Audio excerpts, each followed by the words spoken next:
Well, hello friends. Welcome back to my channel, or welcome if you're new here. Today I am back with a Q&A video. A couple of weeks ago I have asked on my Instagram as well as on my YouTube community page if there were any questions of any sort that you wanted to ask me, and it looks like I was able to collect quite a lot of good questions. So if you want to get to know me a little bit better and you want to spend some time with me and chat with me as friends, then just keep watching. Question number one, how are you doing? Well, I really wasn't expecting that when I read it. So it threw me off for a second, because usually Q&A videos, people don't really ask how you're doing. So thank you so much for asking that. I really appreciate this question. You want the sugar-coated version? I'm gonna tell you everything's peaches. My life is amazing. Everything's fine. Thanks for asking.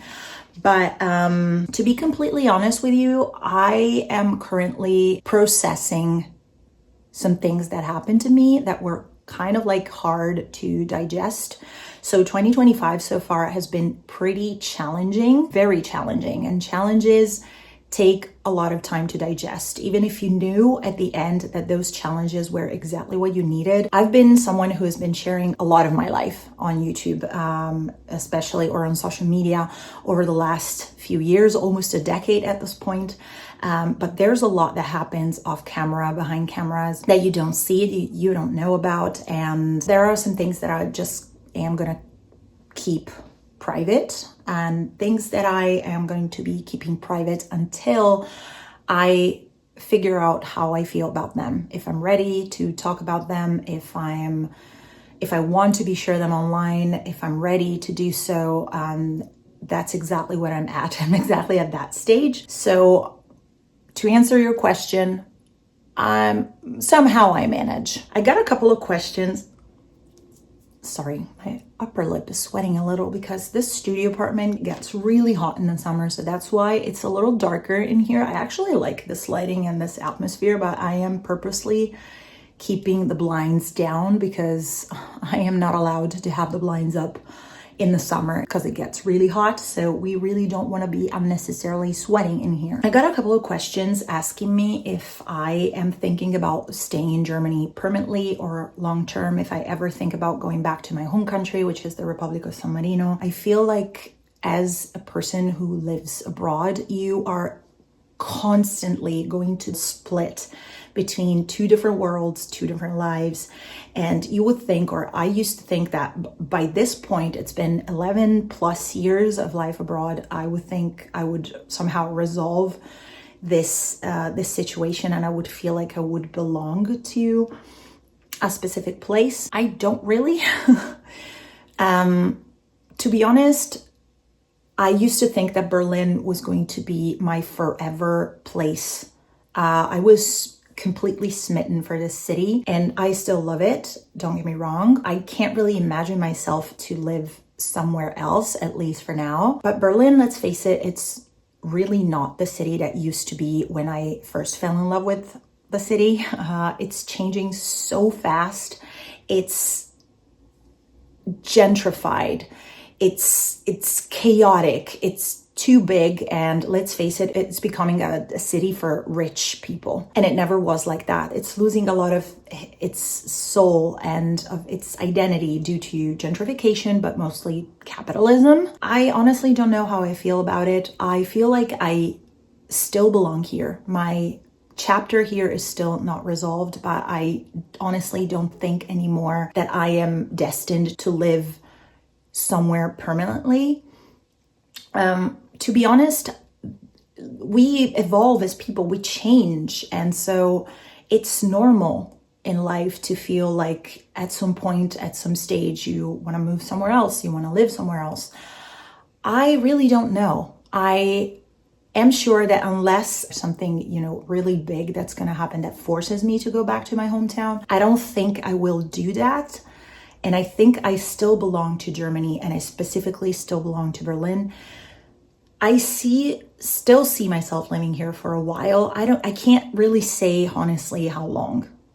5 years, 10 years, I don't know. Maybe 2 years, I really don't know. Ever since I lived abroad, things happen that I would never imagine that would happen. So I really am open to anything. Really short and sweet. I don't think this is going to be my forever place, but definitely I'm not done with this place yet. Any travel plans for this year? How is your savings challenge going? Any specific goals? Travel plans for the year, I really don't have anything fancy planned. Let's face it. Yeah, that's just how it is this year. There's been a lot of rearranging and rethinking things. Some things happened that really forced me to reconsider my perspective, my goals, my plans for the year. By this point that I'm filming, in 2 days, I'm leaving to finally visit my hometown, San Marino. 2024 was somehow so absurd, challenging, draining mentally and physically, and exhausting that it really didn't manage to go and visit. And trust me, I always made sure ever since I've been living abroad to visit at least once a year. And I didn't do that. So last time I went there was December 2023, and it's ridiculous if I think about it, but yeah. And I'm also going to be stopping for a couple of days in Bologna, which has a super special place in my heart. It's been my home when I was studying university for almost 5 years. And I'm also going to be heading in a few months to Hamburg. Hamburg also holds a super special place in my heart, especially St. Pauli. Your saving challenge. Well, I am still obviously trying to save as much as possible, but a couple of big things happened this year that kind of derailed my plans and really forced me to do things a little differently and to reconsider. So I am not doing my saving challenges as I was doing them last year in the summer when I first started them. Also, I've been completely neglecting my coffee page and all my printables and all of that, but I really didn't have time in the last few months to dedicate to that. So I'm still saving, but things happened and I needed to act accordingly. So my main focus is still to be saving as much as possible, but I'm doing things a little differently now. And this brings me to the next question, which is, do you have any specific goal for the year? Yes. One major goal, which to me seemed impossible, even 6 months ago, 9 months ago seemed impossible to me, but I finally reached it. And whilst it has been immensely satisfying, I'm still processing it. And I have 2 more things that I really want to accomplish until the end of the year, or at least get started and go towards that direction. Call me old-fashioned, but I don't think I'm going to disclose yet what this is going to be about, just because I really don't think it makes any sense or it makes me that comfortable to talk about things that I don't know when I'm going to be able to get started with, or how, or which steps are going to be entailed to get there. So I'll keep you posted, I promise. I also got a couple of wardrobe related questions, which I'm really excited about because fashion and wardrobe is always a topic that interests me so much. Do you still have a capsule wardrobe? Any plans on filming a video about what's in my closet? Well, any plans on filming a video about my wardrobe? Yes, stay tuned. I don't think it's necessarily going to be a what's in my closet or trying on all of my clothes or showing you how I organize things, because also, as you can see, I really don't have a closet. I have a clothing rack and a bunch of organizing bins and drawers. But I definitely have some wardrobe content coming up, so stay tuned for that. And no, I really don't have a capsule wardrobe anymore. I did it for a few years back in the day, also my early stages of YouTube. I did a lot of Project 333. It has been a really fun experiment, let me tell you that. But it occurred to me that I got to a point where it didn't really make a lot of sense for me anymore.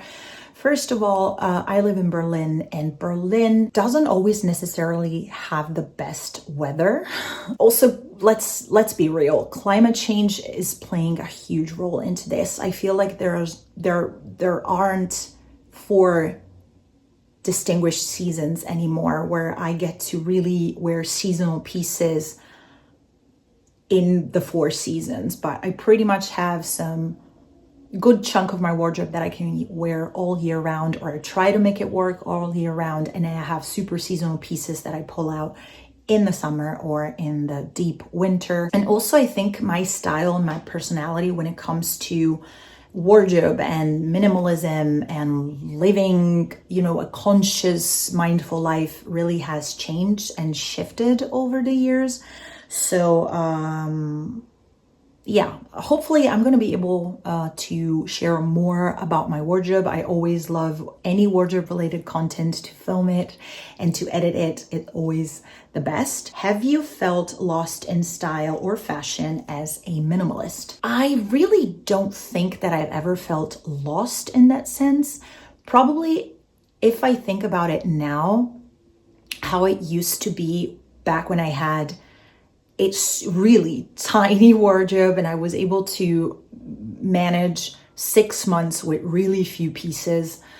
It seems really odd to me right now, also because I look back at that style and I'm extremely grateful for having made Project 333 and having had such a small condensed wardrobe for a few years in a row. But it really taught me or showed me which one was my style, which ones were the outfits I felt more comfortable with, but more specifically the styles, the types of clothing.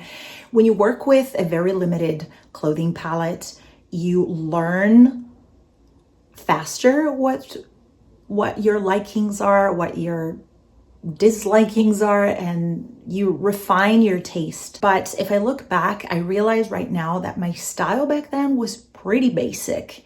And I love the fact that it evolved. It changed with me. And as I went through different stages of my life, I went through challenges and, through the years, I just grew as a person. I evolved, and that's fantastic. I mean, we all evolve until the very last day that we get to spend on Mother Earth.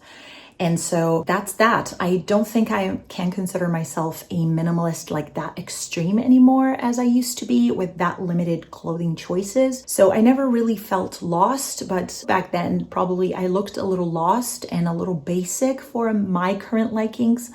But I am very grateful about the whole experience that I made through having a more condensed, smaller than average wardrobe. I definitely have more than I need at this point, and I definitely have more than back in the day when I started Project 333, for example, or a few years back when I really had very tiny clothing amounts for all year round. But the truth is, I like expressing myself through fashion. I like the fact that I can wear something and communicate so much about me. And I like that I can have different personalities and I can show different personalities through very much different types of clothing. And I love that I have a more diverse clothing palette at this point.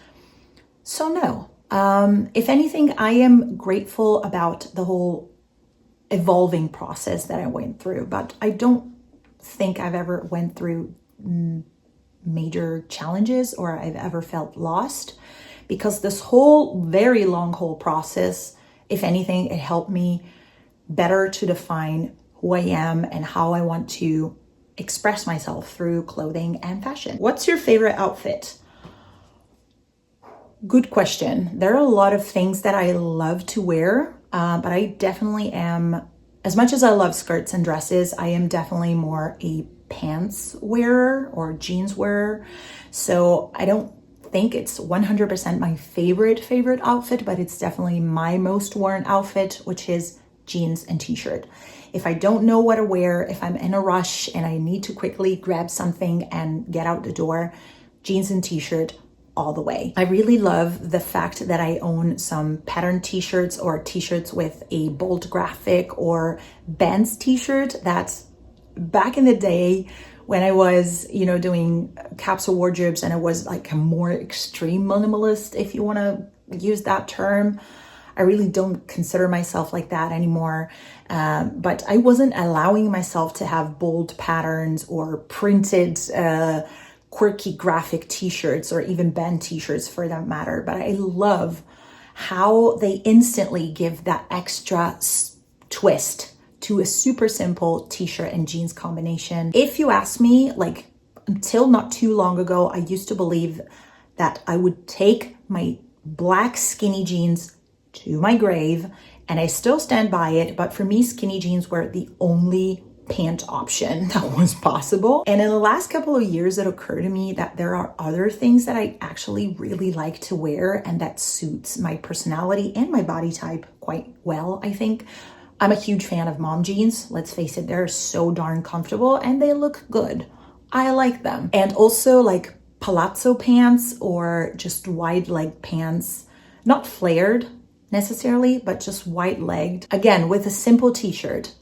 I just love them so much. What's the funniest thing about Ziggy? Well, Ziggy Stardust, if you don't know, is my cat and the starlet of this YouTube channel, let's face it. I'm not sure exactly. We've been together almost 5 years at this point, and I'm not sure exactly. I cannot reckon exactly when she started doing this. Some months ago, at some point, like the little spoiled princess that she is, she started meowing loudly when it's dinner time because she is completely able to recognize when I am cooking myself dinner, I'm in the kitchen cooking, prepping. She recognizes this is dinner time. So why are you, human, having your dinner and I, cat, star of the house, queen of the house, haven't been served my dinner yet? She will start meowing so loudly, and I swear she won't stop until she gets her dinner. Wow, this is a big question. Favorite books, favorite hobbies, favorite bands, dream life trip. What do you love? What do you most love and hate about Berlin? Favorite books. This is actually quite weird. I know it's gonna sound super weird when I'm gonna be saying this, but I really thought about it and I don't think I actually have favorite books. I know, it's very weird. It sounds super weird, and I have read a decent amount of books throughout my life, so I'm not someone who's completely stranger to reading and to having books around.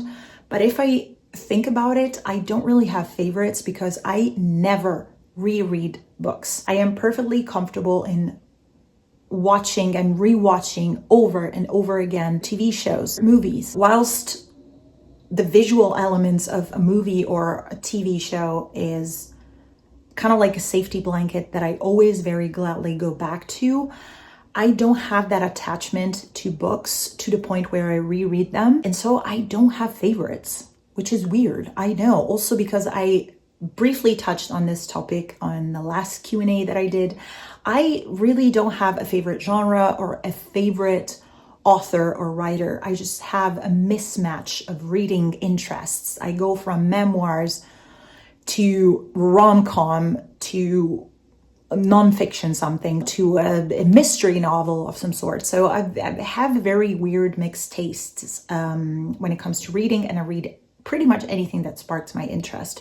And I am able to tell from the very first page if I'm gonna like that book and I'm gonna stick to reading it, or if I'm gonna hate it and I'm gonna abandon it at some point. Favorite hobbies. Well, you're watching one of my favorite hobbies right now. I don't know if you can call this a hobby, but obviously YouTube has been my most long-term hobby, if you want to really call it that.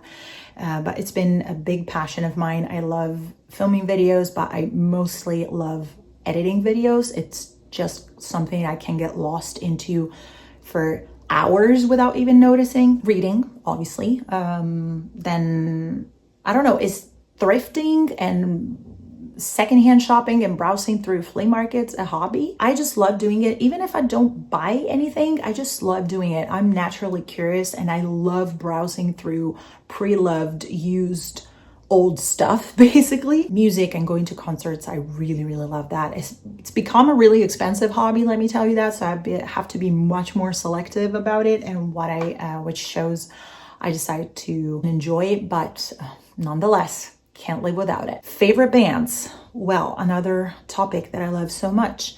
I'm not really sure what they're doing right now, to be honest, in the last couple of years.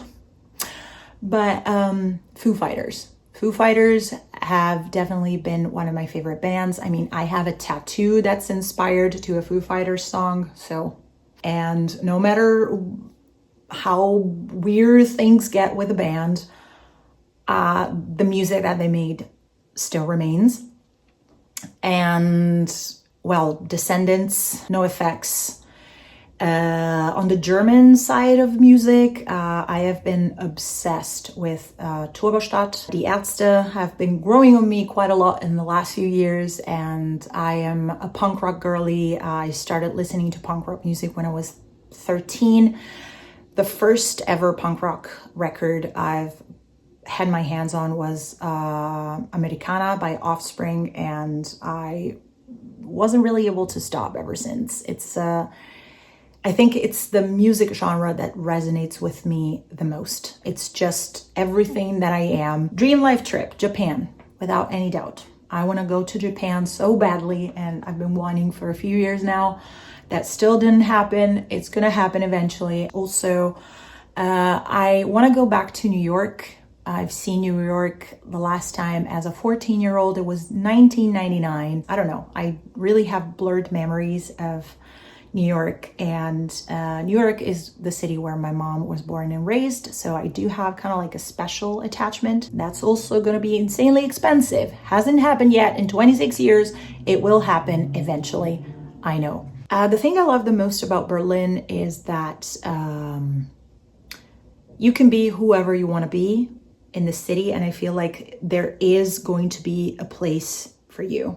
You can find your own people, you can find the things for you, and you can pretty much be whoever you want to be in this city. This is the city where I have found myself, and I think everyone can experience that, which is amazing, I think. The thing I hate the most about this city is that is already a gentrified capitalist city for rich people, and that makes me really sad, because I've seen a lot of great things be erased, torn down, closed, canceled, forgotten, and all of that, and that's really sad. What do you do for work? I have a very plain, simple, boring job. I work in customer service. I've been working in online retail, e-commerce, whatever you want to call it, for almost a decade at this point. And what I'm currently doing is just plain boring customer service. So nothing exciting about my job. Do you work out? Not as much as I want to, or as much as I should, actually. At the moment, not really working out. But I am, because life has taken unexpected turns this year, and I am forced to really focus on certain goals and certain things.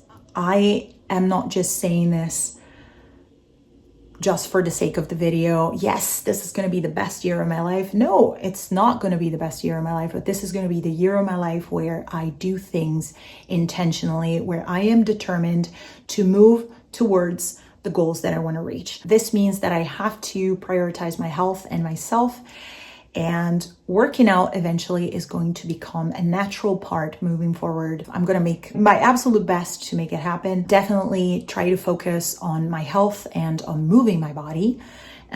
So I currently do not work out, but when I do work out, I exclusively use YouTube videos because that's free. So why should I pay for working out? And, or I love going for walks. Unfortunately, I can't do anything high impact. I have rheumatoid arthritis. So if you can work out and go for a run and jogging and whatever, good for you. I can't even do yoga without feeling pain in my joints. So, yeah, I feel like I blabbered a lot on most of the answers to these questions. Please bear with me. Are you in a relationship? Yes, I am. I've been for a few years now.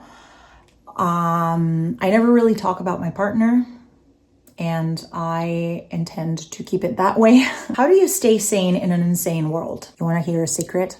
I don't. I'm just as insane as the rest of the world. Okay, all jokes aside, I think it's probably sounds very selfish of me and very weird, but one of the biggest things that I do that I feel has an impact in keeping me sane for the most part is avoiding news as much as possible. Kind of like finding bliss in ignorance type of mindset, because I feel like when I proactively watch the news, read the news, fall into a dark pit on social media where I just am bombarded with the latest craziness that has happened in the world, because I do follow some news accounts on social media, I feel like it just has a ginormous impact on my health, mental mostly. I feel more discouraged, I feel more hopeless, I feel more anxious, I feel more sad. And to protect myself from all of that, I just try to avoid news as much as possible. So it's very selfish of me, I know. But that's why I also no longer talk about certain topics on my social media channels. I can't. I did it in the past. It drained me so much. It just sucked the life out of me. And so I'm no longer willing to compromise on that. It's not that I don't care. It's probably because I care too much. And so that's why I don't do it. How do you cope with the huge amount of influences and stay true to yourself? Well, the truth is there is no perfect answer to this question. You just try to do your best. At some point, influences are probably going to get to you if you are exposed to social media, if you're around people. At some point, things are going to get at you, and it's really hard to filter them out. I guess the best thing is try to be content with yourself, with what you have. Don't compare yourself to others, which I know it's extremely difficult. And sometimes I fall into this trap, and I hate myself for doing that, because in the exact same moment where I start comparing myself to other people, I immediately feel compelled to keep up with those standards. Sometimes I'm able to talk myself out of it, sometimes I don't. So I buy something that I think I've been wanting for a while, but maybe that wasn't necessarily the case and I could have perfectly done without it. But I guess it's part of life where nobody is really immune, I guess, or more specifically, nobody really is perfect in the sense. Just be nice to yourself, be gentle, be understanding for the moments where something might get to you. I just try to remind myself that it's important that I stay true to myself. Sometimes it's hard because I also sometimes have the attention span of a child, of a toddler. So I am easily distracted sometimes, but that's okay. That's who I am. So ultimately, it's important to regularly remind yourself of who you are. I just know that it's unrealistic for me to keep up with absurd standards or just to try to live a life that it's not the life that I envision for myself. And if I slip up sometimes, it's okay. It's not about perfection. It's just about making the best possible choice that you can do in that specific time. Sometimes it's going to be 150%. Sometimes it's just going to be a 50% or a 40%. And that's also okay. What do you think of beauty standards for women in their 40s? I'm gonna be turning 40 this year in September, which is, I don't know, is it exciting and scary and terrifying at the same time? Yes, it is. I briefly touched on this point also on my last Q&A video. I think it's very, very hard to be a woman still, despite I think things got better over the last few years. There's a lot more body positivity. There's more acceptance around women embracing aging and their true selves and not trying to keep up with absurd beauty standards. What's unreal are 70-year-olds looking like 25-year-olds. That's something that's unreal. But somehow I'm not openly criticizing whomever wants to do that, like you do you. But I think it's pretty weird to pretend to be someone you're not. And for women, it's really hard because even though it's much more accepted and normal to be someone who is comfortable in her own skin and in her own age and features, that are typical to that age. It's still very hard because if you don't agree to those standards, you're sloppy, you look ugly, you don't take good care of yourself. And I think that's BS. I want to try my best to look fresh and young, but according to my age. I'm going to be trying my best to take good care of myself from the inside and the outside so that I can look at the very best. But to be honest, I don't think I will trying to look much younger than I actually am, because sooner or later that's going to show. This is personally my take. I don't criticize anyone for doing whatever they want to do. It's your body. Do whatever you want to do with it. I think the most important thing is that if you do something, just do it for yourself. Don't do it because you think it's going to look nice, because you're going to be more accepted, because society tells you to do so, or advertisements or influencers, whatever. Just do it for yourself. It's your own body, it's your own decision, but it's your own life. So don't do things just to please someone else, because that never works. If you want to do it for yourself. So that was an extremely long video. If you made it to the very end, thank you so much for spending this time with me. I hope you have enjoyed this chatty, let's sit down and have a talk type of video. I enjoy these videos. Very much so. So if you want to see more of them in the future, you like my content, you want to support my work as a content creator, please help me in the never-ending fight towards the YouTube algorithm. So click that like button, click that subscribe button if you haven't already, share this video, leave a comment below, and stay tuned because I will see you in my next video. Bye.